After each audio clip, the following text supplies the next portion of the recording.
Hello everyone, welcome to another episode of Quick Concept series. And in today's lecture, we are going to discuss about the hypertrophic pyloric stenosis. That is one of the important topic in our pediatric nursing. So what is hypertrophic pyloric stenosis? So let's move. We have a definition of the pyloric stenosis. So pyloric stenosis is a condition in which hypertrophy of pyloric sphincter occurs that leads to obstruction in gastric flow. Hypertrophy means that there is increased cell size. There is increased cell size. We have another term that is called hyperplasia, that is increase in number of cells. And hypertrophy means there is increased cell size. किसका size बढ़ जाता है? Pyloric sphincter का. Let us take an example. अगर हमारे पास ये intestine है, this is esophagus, this is stomach, and this is the small intestine, and the first part of small intestine is obviously duodenum. So we have a picture of stomach. So the first part is that is esophagus, and this part is the stomach. Stomach में हमारे पास जो first part है that is fundus, and the main and largest part that is body, and the lower part is called the antrum, and the lower part is called the antrum, and antrum से ही connected हमारी होती है कौन सी? Pyloric canal. Pyloric canal जो कि lower part of antrum है. Antrum ही कंटिन्यू होता है एज ए नैरो कैनाल, जिसको हम पाइलोरिक कैनोल कहते हैं, and that pyloric canal open into the small intestine. यहाँ पे ओपन हो जाती है किसमें? Small intestine. First part of small intestine that is duodenum. और हमारा जो पाइलोरिक स्फिंक्टर होता है that is present in the pyloric canal. अगर ये हमारे पास स्टोमक है and this is the pyloric canal, ठीक है. यहाँ पे हमारे पास एक पाइलोरिक स्फिंक्टर होता है, और इसी की जब हाइपरट्रॉफी हो जाती है तो we call it the pyloric stenosis और हाइपरट्रॉफिक पाइलोरिक स्टेनोसिस. यहाँ पे जब इसकी हाइपरट्रॉफी हो जाती है तो देयर इज ऑब्स्ट्रक्शन. यहाँ पे जो भी हमारे गैस्ट्रिक कंटेंट्स है वो फॉरवर्ड फ्लो नहीं होते हैं, जिसकी वजह से क्या होता है? We have the classical signs and symptoms of the pyloric stenosis. तो this is the introduction of the pyloric stenosis की व्हाट एक्चुअल स्टेनोसिस मीन, ठीक है. तो यहाँ पे हमारा क्या होता है? पाइलोरिक स्फिंक्टर होता है, और इसी की जब हाइपरट्रॉफी हो जाती है तो इसकी वजह से क्या होता है? जो भी हमारे गैस्ट्रिक और स्टोमक कंटेंट होता है वो फॉरवर्ड फ्लो नहीं करते हैं. वो फॉरवर्ड जो फ्लो है वो ओब्स्ट्रक्ट हो जाता है, फॉरवर्ड फ्लो नहीं होता है, जिसकी वजह से we have the collection of the gastric contents in stomach. As we also know कि हमारे स्टोमक में जो है there are layers of muscles. The outer layer जिसको हम बोलते हैं सिरस लेयर, एंड उसके बाद है that is the muscle layer. उसके बाद we have the muscle layer, and after that we have the submucous layer. After that we have submucous layer जिसमें मेजिनर नर्व प्रेजेंट होती है. किसमें? सबम्यूकस लेयर में. उसके बाद we have the inner muscular layer. इसके बाद we have inner muscular layer, ठीक है. तो different layers of structures are present in the stomach, ठीक है. अब जो पाइलोरिक स्टेनोसिस है इसकी जो इंसिडेंस है ये कॉमनली किन में पाई जाती है? दैट इज इन पीडियाट्रिक, ठीक है. हम पीडियाट्रिक के एस्पेक्ट से इसको स्टडी कर रहे हैं. तो अगर हम इसकी इंसिडेंस देखेंगे दैट इज 1 to 2 केसेस पर 1000 लाइव बर्थ्स, ठीक है, पर 1000 लाइव बर्थ्स. और ये जो है कॉमनली किन में देखा जाता है? दैट इज मेल चाइल्ड, ठीक है. और मेल एंड फीमेल रेशियो जो है that is 4 to 5 is to 1, ठीक है. दैट इज 4 मेल्स को जब होगा तब हम कह सकते हैं कि एक फीमेल में हो सकता है. और मोस्ट कॉमनली ये किस एज में पाया जाता है? That is the first 2 to 8 weeks of life, ठीक है. That is the first period of life, that is 2 to 8 weeks में कॉमनली देखा जाता है. सो this was the simple definition of the hypertrophic pyloric stenosis. So it is a condition in which hypertrophy or pyloric mixture occurs that lead to obstruction in gastric flow. ठीक है, ये stomach है, this is intestine. यहाँ पे जब obstruction हो जाएगी, pyloric sphincter जो है हमारा, उसकी जो हाइपरट्रॉफी हो जाती है, मान लो फॉर एग्जांपल ऐसे है इंटेस्टाइन. अब जब हाइपरट्रॉफी हो जाएगी तो इसका जो ल्यूमिन है इंटेस्टाइन यहाँ पे वो नैरो हो जाएगा और इसमें गैस्ट्रिक कंटेंट्स इजीली पास नहीं होंगे. तो that obstruction will lead to sign and symptoms of disease. तो साइन एंड सिम्टम क्या है? First is the projectile vomiting. Projectile vomiting का मतलब है there will be forceful vomiting. जब यहाँ पे ब्लॉकेज आएगी, ठीक है, और यहाँ से गैस्ट्रिक कंटेंट्स आएगा, जो हमारा इन्फेंट है वो जब भी फीड लेगा, ठीक है, वो जब भी फीड लेगा तो उसके बाद 20 to 30 मिनट्स में उसमें जो है फोर्सफुल वोमिटिंग होगी, जिसको हम बोलते हैं प्रोजेक्टाइल वोमिटिंग. लेकिन प्रोजेक्टाइल वोमिटिंग के साथ जो हमारा वोमिट होगा दैट विल बी नॉन बिलियस. ठीक है, बाइल का कंपोनेंट इसमें नहीं होगा, क्योंकि ओबस्ट्रक्शन उस पार्ट में है जहां पे बाइल का जो डक्ट है वो उस पार्ट से बिलो कनेक्ट होता है, किससे? इंटेस्टाइन से. अगर ओबस्ट्रक्शन यहाँ पे है तो बाइल जो है वो यहाँ पे होता है. दैट मीन्स कि जो हमारा वोमिट होगा उसमें बाइल नहीं होगा. That is non bilious projectile vomiting. Projectile vomiting means forceful vomiting. उसके बाद जो सेकेंड है that is there will be dehydration. Dehydration कैसे होगी? क्योंकि वोमिटिंग होगी, उसकी वजह से क्या होगा? There will be fluid loss. ठीक है, डिहाइड्रेशन की वजह से we will have the fluid loss, and fluid के साथ साथ इलेक्ट्रोलाइट भी लॉस हो जाएंगे. ठीक है, और इलेक्ट्रोलाइट्स जब लॉस हो जाएंगे तो उसकी वजह से हो जाएगा मेटाबॉलिक अल्कलोसिस. उसकी वजह से हो जाएगा मेटाबॉलिक अल्कलोसिस. तो मेटाबॉलिक अल्कलोसिस कैसे हो जाएगा?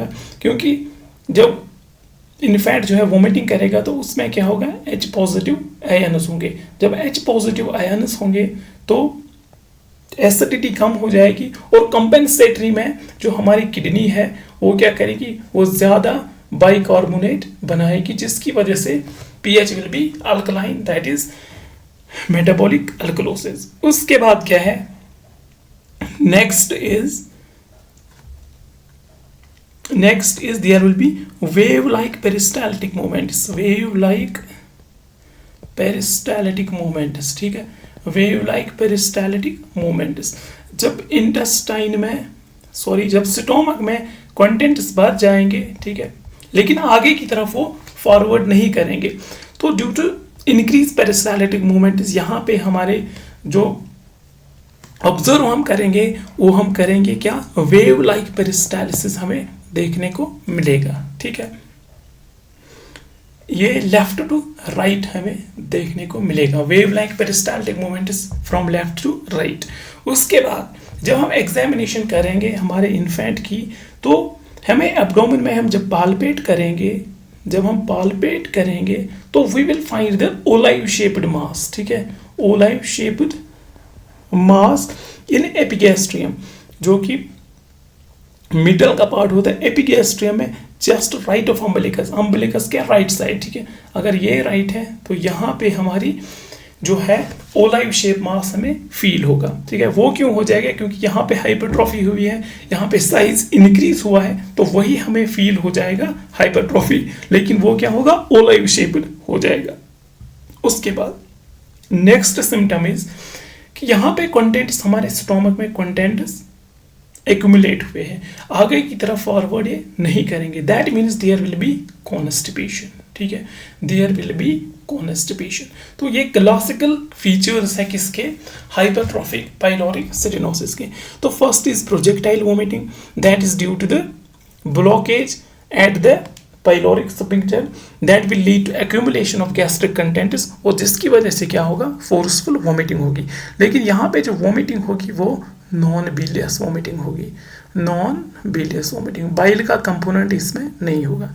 Another is the metabolic alkalosis that is due to the loss of H positive ion, ठीक है। And in compensatory mechanism kidney forms a lot of bicarbonate that leads to metabolic alkalosis. Next is dehydration. Dehydration कैसे होगा? When we have the fluid loss, that is there will be dehydration in infant. और dehydration को check करने के लिए we have the sunken fontanelles, ठीक है। उसके बाद due to increased peristaltic movements we will observe the wave like peristaltic movements from left to right, ठीक है। उसके बाद when we will palpate the abdomen we will find the olive shaped mass in epigastrium just right of umbilicus.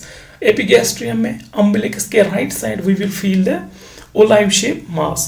उसके बाद we have the constipation because when there will be no flow of gastric contents there will be constipation. So these are the classical clinical features of pyloric stenosis. Now, how we will diagnose the disease? The first is the history and physical examination. In history, there will be vomiting, ठीक है. After feeding, there will be complaint of vomiting. When we do the physical examination, we will find the peristaltic movements from left to right, and we will find the olive shaped mass in the abdomen of the infant. उसके बाद we will do USG, and USG में हम find out होगा जो pyloric sphincter है उसमें हमें hypertrophy मिलेगी, उसकी जो थिकनेस है दैट विल बी इंक्रीज, ठीक है। तो ये हमें यूएसजी से मिलेगा। उसके बाद रेडियोग्राफिक एग्जामिनेशन हम करेंगे, जस्ट लाइक एक्सरे करेंगे, ठीक है, या हम बैरियम स्वेलो करेंगे, ठीक है। बैरियम मील पेशेंट को देंगे और उसमें हमें मिलेगी क्या, स्ट्रिंग साइन। ये हमारा स्टोमक है एंड यहाँ पे अगर हाइपरट्रॉफी हुई है तो यहाँ पे ल्यूमिन बहुत ही नैरो होगा। तो जब यहाँ पे नैरो होगा और जब हम बैरियम मील की स्टडी करेंगे, जो बैरियम इंजेक्शन के बाद हम जो स्टडी करेंगे तो हम फाइंड आउट करेंगे एक्सरे में कि यहाँ से तो क्लियरली हमें दिख रहा है, ठीक है, लेकिन यहाँ पे हाइपरट्रॉफी है वहाँ पे स्ट्रिंग लाइक स्ट्रक्चर हमें मिलेगा। तो स्ट्रिंग साइन इसका क्लासिकल फीचर है। उसके बाद we have the management. As we know कि there is dehydration, there is vomiting, and due to vomiting the infant have the dehydration. तो first we have to correct the fluid deficit, और fluid deficit को correct करने के लिए we administer the 0.9 NS, ठीक है। And उसके बाद we will insert the NG tube if there is risk of aspiration or for the prevention of aspiration. So this is the general management, and the classical management of the disease is that is surgical management. And surgical management we do once resuscitated the infant, जब हमने उसकी fluid deficit को हमने normalise किया, and then after that we perform the surgery. And surgery जो हम करते हैं दैट इज पाइलोरोमायोटोमी और लेप्रोस्कोपिक पाइलोरोमायोटोमी। इसमें हम क्या करते हैं, इंसिजन दे के उस हाइपरट्रॉफी को हम रिमूव करते हैं, ठीक है। तो this is the simple management of the hypertrophic pyloric stenosis. उसके बाद जो नर्सिंग प्रायोरिटीज रहती है दैट इज की बिफोर सर्जरी उसको NPO रखना है इन्फेंट को, या आफ्टर सर्जरी हमें बर्फिंग करनी है when we will feed the infant, और स्मॉल एंड फ्रीक्वेंट में उसको फीड देनी है एंड उसको प्रिवेंट करना है किससे, इन्फेक्शन से। So this was the to the point explanation of the hypertrophic pyloric stenosis. So we have a question here. The first question is the nurse admits a child with the diagnosis of pyloric stenosis, ठीक है। On assessment, which data would the nurse expect to obtain when asking the parent about child symptoms? तो यहाँ पे clinical manifestations के बारे में question है। तो यहाँ पे कहा है कि जो चाइल्ड है उसको डायग्नोस हुआ है पाइलोरिक सिटोनोसिस, तो आप इनमें से कौन सा सिम्टम उसमें फाइंड आउट करोगे। तो first is the watery diarrhoea. तो डायरिया तो होता नहीं है in pyloric stenosis, there is constipation, तो ये वाला नहीं है। उसके बाद इंक्रीज यूरिनरी आउटपुट, तो there is dehydration, increase urine output, ये भी नहीं होगा। Vomit large amount of bile, तो बाइल वोमिटिंग में नहीं आएगा because the vomit will be non bilious. तो यहाँ पे जो हमारा क्लासिकल फीचर जो है दैट इज प्रोजेक्टाइल वोमिटिंग, और यही इसका आंसर रहेगा। उसके बाद next question, a nurse is assessing a 6-week-old infant diagnosed with hypertrophic pyloric stenosis. Which of the following physical finding would the nurse most likely observe during the assessment? तो during assessment हम क्या find out करेंगे hypertrophic pyloric सिटोनोसिस में? तो high pitch cry and irritability, ये तो classical feature नहीं है। उसके बाद संकन फंटनली, वो किस में होंगे? वो डिहाइड्रेशन में होंगे। उसके बाद हाइपर एक्टिव बाउल साउंड्स, तो ये भी नहीं आएगा। तो क्लासिकल फीचर जो है that is olive shape mass in the upper abdomen, ठीक है। तो ये हमारे 2 क्वेश्चंस रह गए। तो ऐसे ही क्वेश्चंस आते हैं जिसमें साइन एंड सिम्टम को पूछा जाता है या डिजीज के बारे में पूछा जाता है या little bit about the management. So this was the quick review about the hypertrophic pyloric stenosis. Thank you.